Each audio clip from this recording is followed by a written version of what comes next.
Hello people, welcome back to my channel Stories by Pravis. So ఈ రోజు మనం Sunitha Williams గారి గురించి మాట్లాడుకుందాం. మీకు అందరికీ తెలుసు కదా, తను ఎర్త్కి బ్యాక్ వచ్చేసింది ఆఫ్టర్ 9 months అన్నమాట.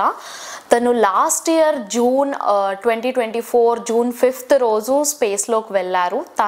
తనతో పాటు బచ్ విల్మోర్ అనే ఇంకో ఆస్ట్రోనాట్ కూడా వెళ్ళారు. సో అండ్ వాళ్ళు రిటర్న్ బ్యాక్ వచ్చేది మాత్రం ఇండియన్ టైమింగ్స్లో అయితే March 19th early morning 3:27 and US టైమింగ్స్లో అయితే March 18th ఈవినింగ్ అనమాట. అసలు వాళ్ళు అక్కడ ఎలా ఉన్నారు, అసలు ఇన్ని మంత్స్ వాళ్ళు ఎందుకు రాలేకపోయారు, అసలు తప్పు ఎక్కడ జరిగింది, అసలు వాళ్ళు ఎందుకు వెళ్ళారు, అసలు దీని బ్యాక్ స్టోరీ ఏంటి, అసలు ఎందుకు జరిగింది ఇదంతా అనేది నేను మీకు ఈరోజు ఎక్స్ప్లెయిన్ చేయబోతున్నాను. సో ఈ కాంప్లెక్స్ ఏరోస్పేస్ ఇష్యూని మనం ఈరోజు సింపుల్గా తెలుసుకుందాం. సో మీరు కనుక నా ఛానల్ని ఫస్ట్ టైం చూస్తున్నట్టయితే సబ్స్క్రైబ్ చేసుకోండి, వెంటనే లైక్ చేయండి, షేర్ చేయండి అండ్ వీడియో మొత్తం చూసిన తర్వాత మీకేమైనా డౌట్స్ ఉంటే నాకు కామెంట్ చేయండి అండ్ వీడియో ఎలా అనిపించిందో కూడా కామెంట్ చేయండి.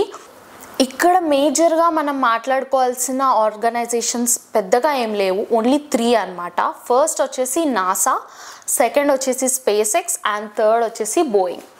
సో ఈ 3 ఆర్గనైజేషన్స్లో ఫస్ట్ అయితే నాసా.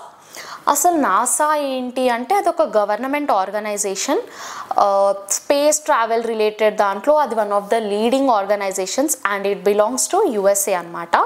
సో 1969లో ఆస్ట్రోనాట్స్ని స్పేస్లోకి పంపించడం, రాకెట్స్ని పంపించడం, అక్కడ స్టడీస్ కండక్ట్ చేయడం, ఎక్స్పెరిమెంట్స్ చేయడం అండ్ అక్కడ ఐఎస్ఎస్లో రిపేర్స్ చేయడం, ఇలాంటి పనులన్నీ నాసా టేక్ కేర్ చేస్తుంది. అండ్ నెక్స్ట్ ఐఎస్ఎస్ అంటే ఇంటర్నేషనల్ స్పేస్ స్టేషన్ అనమాట.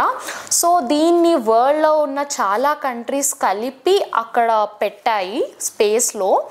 అండ్ ఇందులో 5 మేజర్ కంట్రీస్ మాత్రం అండ్ 5 మేజర్ కంట్రీస్ అండ్ దాని ఆర్గనైజేషన్స్ అయితే ఫస్ట్ వచ్చేసి నాసా అనమాట, చెప్పా కదా it belongs to USA. And next వచ్చేసి రాస్కాస్మోస్, అది రష్యా వాళ్ళ స్పేస్ ఏజెన్సీ. అండ్ నెక్స్ట్ వచ్చేసి ఈఎస్ఏ, అది Europe space agency. And Japanese space agency వాళ్ళ నేమ్ వచ్చేసి జాక్సా అనమాట.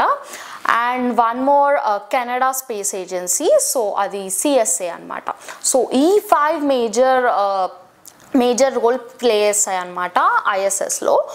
సో దీన్ని 1998లో ఎస్టాబ్లిష్ చేశారు అందరూ కలిసి. అండ్ అసలు ఈ ఇంటర్నేషనల్ స్పేస్ స్టేషన్ ఎందుకు పెట్టారు అంటే, ఇప్పుడు ఎర్త్ నుంచి స్పేస్లోకి ఆస్ట్రోనాట్స్ వెళ్తారు కదా, సో అక్కడ వెళ్ళాక వాళ్ళకి ఉండడానికి అండ్ అక్కడ ఉండి అన్ని పనులు చేసుకోవడానికి, అన్ని ఎక్స్పెరిమెంట్స్ చేయడానికి, స్టడీస్ చేయడానికి సో ఆ ఇంటర్నేషనల్ స్పేస్ స్టేషన్ అనేది యూజ్ అవుతుంది అనమాట. So coming back to the story, NASA ఏం చేస్తుందంటే యాక్చువల్లీ నాసాకి ఇవన్నీ దానికి ఆల్రెడీ ఉన్న పనులన్నీ ఎక్కువ అయిపోయి they wanted to opt for outsourcing అనమాట.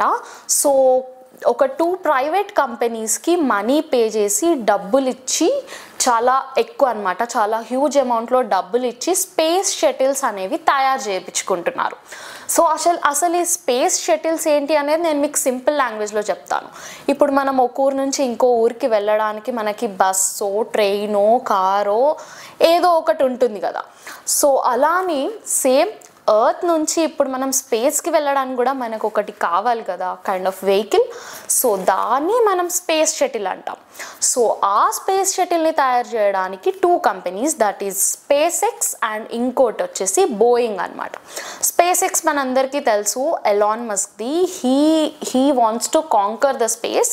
సో హీఈస్ వెరీ ప్యాషనేట్, అందుకే ఆయన స్పేస్ ఎక్స్ ఎస్టాబ్లిష్ చేశారు, మన అందరికీ తెలుసు. అండ్ నెక్స్ట్ ఇంకో కంపెనీ వచ్చేసి బోయింగ్ అనమాట. సో బోయింగ్ యూజువలీ మనం సివిలియన్స్ ట్రావెల్ చేసే ఏరోప్లేన్స్ ఉంటాయి కదా, ఎయిర్ క్రాఫ్ట్స్ రెగ్యులర్గా ట్రావెల్ చేస్తుంటాం. సో అవన్నీ most of the air crafts అన్నీ బోయింగ్ కంపెనీ వాళ్ళే తయారు చేస్తారు. సో ఈ 2 కంపెనీస్కి కాంట్రాక్ట్ ఇచ్చింది. సో ఎలాన్ మస్క్ స్పేస్ ఎక్స్కి ఏమో $2.5 billion ఇచ్చిండ్రు అండ్ మన బోయింగ్ కంపెనీకి ఏమో $4.5 billion అమౌంట్ ఇచ్చారనమాట. So almost double the amount they gave to space X వాళ్ళు బోయింగ్ ఇచ్చారు. So space X Elon Musk and space X వాళ్ళు మాత్రం 2020 కల్లా ప్రాజెక్ట్ని రెడీ చేసేసారు, మొత్తంగా రెడీ చేశారు. వాళ్ళు 2 kinds ఆఫ్ స్పేస్ క్రాఫ్ట్స్ తయారు చేశారనమాట. ఒకటేమో ఫుడ్ సప్లై, ఆక్సిజన్, అక్కడ ఆస్ట్రోనాట్స్ కోసం ఫుడ్ సప్లై, ఆక్సిజన్ అవన్నీ పంపించడానికి, అండ్ ఇంకొకటేమో ఆస్ట్రోనాట్స్ని పంపించడానికి. సో ఆస్ట్రోనాట్స్ని పంపించేదాన్ని ఏమేమో క్రూ డ్రాగన్, ఫుడ్ అండ్ సప్లైని పంపించే ఎయిర్క్రాఫ్ట్ పేరేమో cargo dragon space craft, and crew dragon ఏమో ఆస్ట్రోనాట్స్కి. సో ఇది స్పేస్ ఎక్స్ వాళ్ళు క్రియేట్ చేసింది. అండ్ బోయింగ్ వాళ్ళ దగ్గరకు వచ్చేసరికి వాళ్ళు లాస్ట్ ఇయర్ ప్రాజెక్ట్ ఫినిష్ చేశారు 2024లో. సో 2024లో వాళ్ళు ఫినిష్ చేశారు ప్రాజెక్ట్, కానీ వాళ్ళు రీట్రయల్స్ అవన్నీ చాలా జరిగాయి అన్నమాట. సో రీట్రయల్స్ ఇన్ని జరిగాయి, ఇంత అయ్యింది కాబట్టి నాసా వాళ్ళు కొత్త ఆస్ట్రోనట్స్ని పంపించాలనుకోలేదు స్పేస్లోకి. సో సమ్ ఎక్స్పీరియన్స్డ్ క్యాండిడేట్స్నే బోయింగ్ని టెస్ట్ చేయాలి కదా. ఇప్పుడు బోయింగ్ వాళ్ళు తయారు చేసిన ఎయిర్క్రాఫ్ట్ పేరు చెప్పడం మర్చిపోయాను, సారీ. సో బోయింగ్ వాళ్ళు తయారు చేసిన ఎయిర్క్రాఫ్ట్ పేరు స్టార్ లైనర్ అనమాట. సో ఈ స్టార్ లైనర్ని టెస్ట్ చేయాలి కదా. ఇప్పుడు మనం ఒక కార్ కొంటే ఫస్ట్ టెస్ట్, ఆ కార్ని మ్యానుఫ్యాక్చర్ చేశాక వాళ్ళు టెస్ట్ కండక్ట్ చేస్తారు కదా, అసలు ఎలా వర్క్ అవుతుంది, అంతా కరెక్ట్గా ఉందా లేదా, everything is good or not. So అలా టెస్ట్ చేయడం కోసం అని 2 ఆస్ట్రోనాట్స్, ఎక్స్పీరియన్స్డ్ ఆస్ట్రోనాట్స్ని పంపిద్దామని ఫిక్స్ అయ్యారు. సో అందులో మనకి Sunita Williams and Butch Wilmore వీళ్ళిద్దరిని సెలెక్ట్ చేశారు. So Sunita Williams, she is the second women అనమాట స్పేస్లోకి వెళ్ళింది. ఫస్ట్ వచ్చేసి కల్పన చావ్లా 2003లో వెళ్ళింది. దాని గురించి మనం తర్వాత మాట్లాడుకుందాం. And coming back to Sunita Williams, she is an American citizen, కానీ వాళ్ళ పేరెంట్స్ వచ్చేసి వాళ్ళ father is from Gujarat, India, and వాళ్ళ మదర్ వచ్చేసి యూరప్ అనమాట. So she is an American citizen. So ఆమె 1998లోనే ఆస్ట్రోనాట్ అయ్యింది. I think she is now around 61 years. Okay, she is famous for her most number of spacewalks and cumulative space time, and so this is the highest record for a girl అన్నమాట. వీళ్ళనైతే select చేశారు. Select చేసిన తర్వాత వాళ్ళని actual plan ప్రకారం అయితే వాళ్ళు ఆ space shuttle ఎక్కి స్పేస్లోకి వెళ్ళి 8 days అక్కడ స్పెండ్ చేసి మళ్ళీ బ్యాక్ వచ్చేయాలన్నమాట సేఫ్గా. So this was the plan. కానీ రిటర్న్లో ఆ స్టార్ లైనర్ స్పేస్ క్రాఫ్ట్ ఏదైతే ఉందో దాంట్లో హీలియం లీక్ జరిగిందనమాట. సో దాంట్లో హీలియం లీక్ జరిగింది, క్లస్టర్ మాల్ ఫంక్షన్ జరిగింది, అంటే సింపుల్గా చెప్పాలంటే గ్యాస్ లీక్ అయిందనమాట. సో వాళ్ళు దాంట్లో రిటర్న్ రాలేరు. యాక్చువల్లీ వాళ్ళు అలా కొంచెం లీక్ అవుతున్నా రిటర్న్ వచ్చేయచ్చు కదా అనుకోవచ్చు. బట్ ఇంతకుముందు యాక్చువల్లీ కల్పన చావ్లా గురించి చెప్పాను కదా, తను 2003లో వెళ్ళింది. వాళ్ళు ఒక 6 members ఆస్ట్రోనాట్స్తో కలిసి కొలంబియా స్పేస్ స్టేషన్ నుంచి తను వెళ్ళింది స్పేస్లోకి. వాళ్ళకు కూడా ఇలాగే కొంచెం there was some foam insulation అనమాట, ఎక్స్టర్నల్ ఫ్యూయల్ లీక్ జరిగింది. సో వాళ్ళకి గ్రీన్ సిగ్నల్ వచ్చింది, you can come, it's okay, ఇక్కడికి బ్యాక్ వచ్చాక మనం దాన్ని రిపేర్ చేసుకుందాం, దట్స్ నాట్ ఏ ప్రాబ్లం అని చెప్పారు.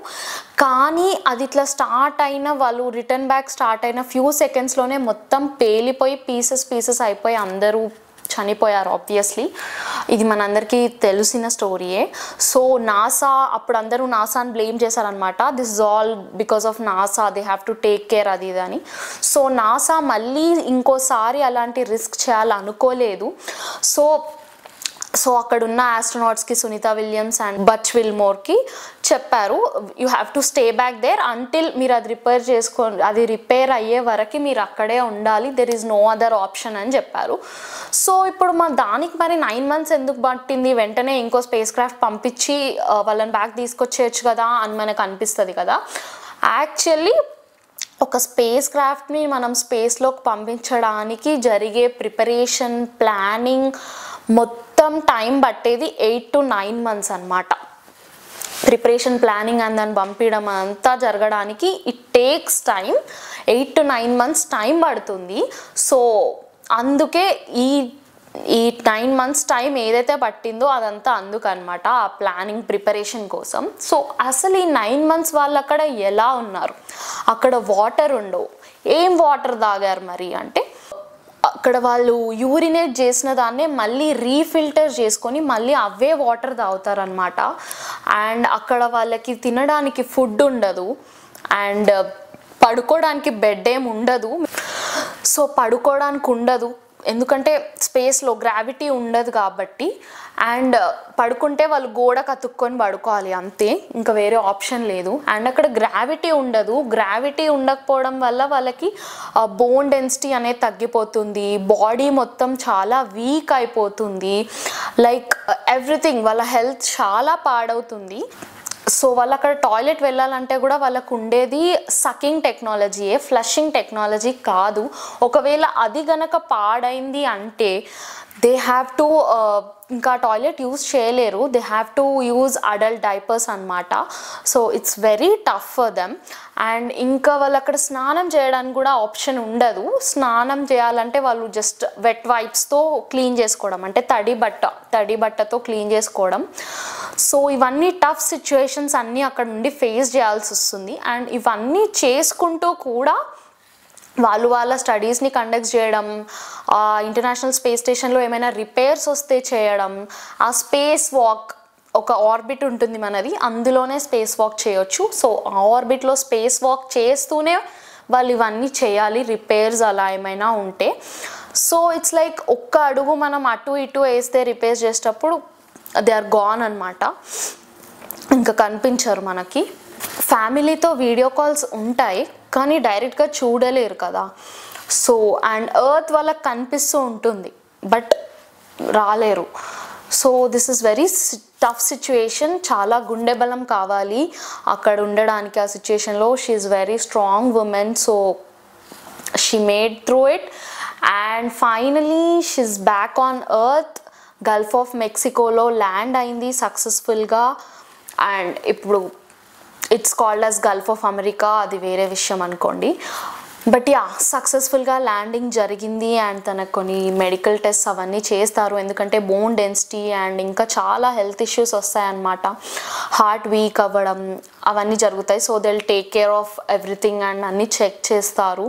సో ఇండియన్ టైంలో 3:30 AM 19th March రోజు తను ల్యాండ్ అయిందనమాట యుఎస్ఏలో, గల్ఫ్ ఆఫ్ మెక్సికోలో. And most probably I think వీళ్ళే లాస్ట్ ట్రావెలర్స్ అనుకుంటా ఐఎస్ఎస్కి, ఎందుకంటే ఇంకొక 4-5 yearsలో దాన్ని డిమాలిష్ చేసేస్తున్నారు అండ్ ఆ డెబ్రిస్ని అంతా కూడా క్లియర్ చేసేస్తారు. సో ఓషన్లో వేసేస్తారనమాట అది మొత్తం. సో ఎందుకు తీసేస్తున్నారు అంటే it's too old, no other reason. చాలా ఓల్డ్ అయిపోయింది. కొత్తగా కమర్షియల్ స్పేస్ స్టేషన్స్ అనేవి వస్తున్నాయి మనకి నెక్స్ట్ ఫ్యూచర్లో. సో కమర్షియల్ స్పేస్ స్టేషన్స్ ఎలా అంటే నార్మల్ పీపుల్ లైక్ సివిలియన్స్ కూడా స్పేస్లోకి వెళ్ళేలాగా దే ఆర్ డూయింగ్. సో వీటికి ఇంకా టైం పడుతుంది. ఎందుకు తీసేస్తున్నారంటే చెప్పా కదా ఇట్స్ టూ ఓల్డ్ అండ్ అది ఉంచి కూడా లాభం లేదు ఎందుకంటే మెయింటెనెన్స్కి ఖర్చులు ఎక్కువ అవుతాయి అండ్ ఏమైనా క్రాషెస్ జరగవచ్చు, అది క్రాష్ అవ్వచ్చు, ఇంకా it can create hindrance to other things. So yeah కొత్తగా కమర్షియల్ స్పేస్ స్టేషన్స్ అయితే రాబోతున్నాయి మనకి ఫ్యూచర్లో. 2028లో యాక్సియం అని ప్రైవేట్ స్పేస్ స్టేషన్ రాబోతుంది మనకి. And next Blue Origin space station, అది లోవర్ ఆర్బిట్లో రాబోతుంది. అక్కడ space hotels, factories, research labs ఇవన్నీ పెట్టబోతున్నారు బ్లూ ఆరిజిన్ లోవర్ ఆర్బిట్లో. So yeah let's see how it goes. And మీకు ఇది చెప్పడం మర్చిపోయాను, సునీతా విలియమ్స్ని బ్యాక్ తీసుకొచ్చింది మన స్పేస్ ఎక్స్ది క్రూ డ్రాగన్, దాంట్లోనే బ్యాక్ తీసుకొచ్చారు వాళ్ళని. 4 సీటర్ అనమాట అది. అందులో ఆల్రెడీ మన 2 ఆస్ట్రోనాట్స్ని పంపించారు, ఇంకా 2 seats ఎంటీగా ఉంచి పంపించారు. So that Sunita Williams can and Butch Wilmore can come back అని. సో ఫైనలీ వాళ్ళైతే సేఫ్గా బ్యాక్ వచ్చేసారు. సో యా ఇదన్నమాట మొత్తం స్టోరీ. మీకు అర్థమైందని అనుకుంటున్నాను. నేను చాలా సింపుల్ లాంగ్వేజ్లో చెప్పడానికి ట్రై చేశాను, అందరికీ అర్థం అవ్వడానికి, చిన్నవాళ్ళకి పెద్దవాళ్ళకి ఎవ్రీవన్. ఎక్కువ టెక్నికల్ టర్మ్స్ ఏం యూజ్ చేయలేదు. సో ఇంకా మీకు ఏమైనా డౌట్స్ ఉన్నా ఆర్ మీకు వీడియో ఎలా అనిపించిందో చెప్పాలంటే నాకు కామెంట్స్లో చెప్పండి, నేను డెఫినెట్గా మీకు రెస్పాండ్ అవుతాను అండ్ మీ డౌట్స్ని క్లియర్ చేయడానికి ట్రై చేస్తాను. So yeah that's it for today and don't forget to subscribe to my channel Stories by Pravs. and మీకు ఇలాంటి స్టోరీస్ ఇంకా ఏ టాపిక్స్ మీద మీకు ఇంట్రెస్ట్ ఉంది, ఏ టాపిక్స్ గురించి తెలుసుకోవాలనుకుంటున్నారో కూడా నాకు కామెంట్స్లో చెప్పండి. I will try to do that next time. And వీడియోని లైక్ చేయండి, షేర్ చేయండి, కామెంట్ చేయండి. ఇంకా మీ ఫ్రెండ్స్కి ఎవరికైనా సునీత విలియమ్స్ అసలు ఇన్ని మంత్స్ అక్కడ ఎందుకుంది ఇలాంటి డౌట్స్ ఏమైనా ఉంటే ఈ వీడియోని వాళ్ళతో వెంటనే షేర్ చేయండి. So yeah, that's it for today. Bye bye. See you in next video.